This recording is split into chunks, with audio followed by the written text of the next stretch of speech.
नमस्कार दोस्तों, मैं मुन्ना कुमार और आप देख रहे हैं एमके न्यूज खबर। आज आपको बता दें कि जिला बलिया में मानवर साहब जी का यहाँ जन्मदिन मनाया जा रहा है अम्बेडकर संस्थान में, कलेक्टर ऑफिस के बगल में ही। और यहाँ पर तमाम बीएसपी के कार्यकर्ता लोग मौजूद हैं।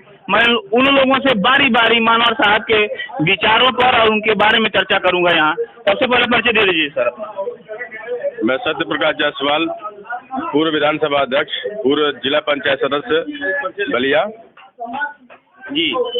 और हम ये कहना चाहेंगे सर कि जैसे मानवर साहब ने एक बहुत बड़ा काम किया था, जिस समय उन्होंने साइकिल से चलकर पदयात्रा करके करते 85 को जगाया था।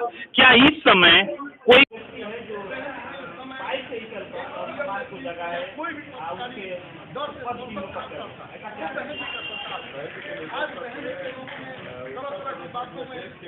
मीडिया यानी कोई भी मीडिया जो है कि फैला रही है कि बहन नहीं है, बहन जी बड़ी रहना चाहिए, बहन जी है नहीं, बहन धरातल के नेता है, बहन जी के लिए और समाज के लोग समाज के लोग अपना जान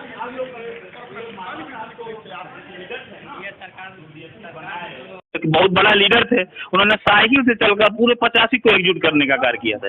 क्या कहेंगे महाराज जी इस पर?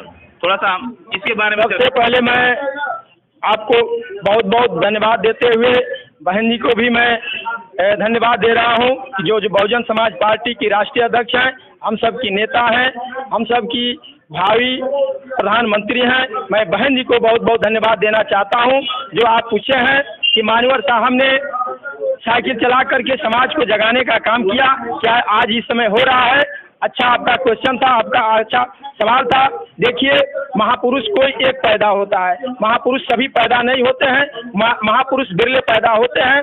और महापुरुष मानवर कांशीराम साहब ने सन 1964-65 में जब बाबा साहब के जन्मदिन पर छुट्टी नहीं मिला, बुद्ध जी के जन्मदिन पर छुट्टी नहीं मिला, तो मानवर साहब का जो चपरासी था दीना बाना नाम का, उन्होंने मानवर साहब से कहा और मानवर साहब से अपनी पीड़ा कहे। वह पीड़ा मानवर साहब ने लड़ा। मानवर साहब ने लड़ने के बाद से बाबा साहब के विषय में नहीं जानते थे। जब दीना बाना जी ने बाबा साहब के विषय में बताए, बाबा साहब के विषय में बताने के बाद दीना बाना ने एक किताब दिया, एनिहिलेशन ऑफ द कास्ट। उसको मानवर साहब ने 10 बार पढ़ा, दिन रात पढ़ा। पढ़ करके उनके अंदर वह जुनून जगा और उन्होंने अपने माँ बाप के सबसे बड़े पुत्र थे।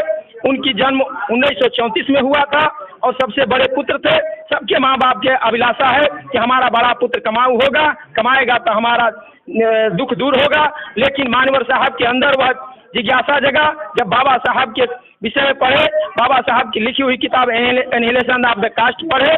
पढ़ने के बाद मानवर साहब ने अपने माँ बाप के नाम से 5 पन्ने का पत्रक भेजा कि माँ, आज के बाद से मैं घर नहीं आऊँगा, शादी नहीं करूँगा, मेरे नाम से एक बिता जमीन नहीं होगी, मेरे नाम से जो एक 3.5 मीटर का कफन होता है वह भी नहीं होगा। ऐसे महापुरुष बिरले पैदा होते हैं। और मानवर साहब ने संकल्प लिया और जम्मू कश्मीर से लेकर के कन्याकुमारी तक और पोरबंदर से लेकर के कोहिमा तक 4,500 किलोमीटर साइकिल चला करके बहुजन समाज को जगाने का काम किया। और बहुजन समाज को जगा करके सबसे पहले 1964 से लेकर के जो बाबा साहब का मिशन 10 वर्ष रुका था, 1964 से लड़ाई लड़ते हुए 6 दिसंबर 1978 को बामसेफ बनाए, 6 दिसंबर 1981 को DS4 बनाए और 14 अप्रैल 1984 को बहुजन समाज पार्टी राजनीतिक चेतना दे करके सबको जोड़ करके आगे बढ़ाने का काम किए। और अब मानवर साहब ने अपने जीते जी 3 बार बहुजन समाज पार्टी की सरकार बना करके वह दिखला दिया कि पूरे भारत में किस तरह की सरकार चलती है, किस तरह का कानून चलता है, गरीब को और बाघ और बकरी को एक घाट पर पानी कैसे पिलाया जाता है, समतामूलक समाज कैसे बनता है, संविधान के अनुरूप संविधान के मूल ढांचे पर अगर कोई लेकर के चला है तो बहुजन समाज पार्टी की नेता आदरणीय बहन जी और हम लोगों के बीच में नहीं है। आज जिनका हम लोग जन्मदिन आज यहाँ अम्बेडकर संस्थान बलिया में मना रहे हैं, मानवर कांशीराम साहब की देन है कि आज हम लोग बोलने लायक है, राजनीतिक चेतना है, आज मानवर साहब की देन है। और उन्हीं के पद चिन्हों पर मानवर साहब, बाबा साहब महापुरुषों के पद चिन्हों पर चलते हुए बहन जी ने लड़ाई लड़ रही है। और आने वाले 2024 में सभी कार्यकर्ता एकजुट होकर के बहन जी को प्रधानमंत्री बनाने का काम करेंगे। और हमारे बीच में जिला अध्यक्ष जी मौजूद हैं। मैं उनसे जानना चाहूँगा, सर आज ये जन्मदिन के अवसर पर क्या कहना चाहेंगे? सबसे पहले तो मैं ये कहूँगा कि आप सब लोगों ने यहाँ तक पहुँच करके इस संदेश को पहुँचाने का प्रयास किया, इसके लिए आप सब लोगों को ढेर सारी बधाइयाँ, शुभकामनाएं। और जनपद बलिया के कोने कोने से आए सभी समर्थक साथियों का तहे दिल से मैं हार्दिक बंधन अभिनंदन स्वागत करता हूँ। और आज मान्यवर कांसीराम साहब के विषय में जो कुछ भी कहूँगा वो शायद बहुत ही कम होगा, लेकिन मान्यवर कांसीराम साहब एक वैज्ञानिक थे और उनकी सोच दलित, शोषित, पीड़ित, लताड़े पछाड़े गए लोगों के प्रति इतनी प्रबल थी कि वो अपनी नौकरी छोड़ करके और इस समाज की बेहतरी के लिए पूरा जीवन समर्पित कर दिया, जिसको हम लोग कहते हैं युग परिवर्तक, महानायक। जिन भी शब्दों का प्रयोग करेंगे वो मान्यवर कांसीराम साहब के लिए कम होगा।